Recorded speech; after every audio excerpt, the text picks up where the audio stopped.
በስመ አብ ወወልድ ወመንፈስ ቅዱስ አሐዱ አምላክ።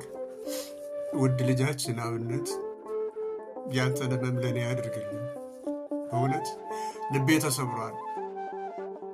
ሰው ለሰው ጨለማ በሆነበት ዘመን ሰዎች ቆሸሹ ሳትል፣ ሰዎች ታመዋል ሳትል፣ ሳትጸየፍ መድኃኒታችን ኢየሱስ ክርስቶስን ለብሰህ እሱን አምነህ እሱ በሽተኞችን ሲፈውሳቸው እንደነበረው ሁሉ ሳይጸየፍ አንተም እያበላቸው እያጠጣቸው ከነሱ ጋር ሁሉ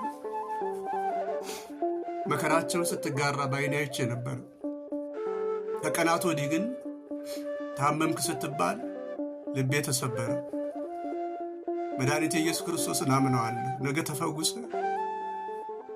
ለኢትዮጵያውያን ለተቸገሩ ሰዎች እንደነ ኢዮብ እንደነ አብርሃም እንደምደርስላቸው ክርስቶስን አምነዋለሁ፣ አልጠራጠረውም፣ ትፈወሳለህ።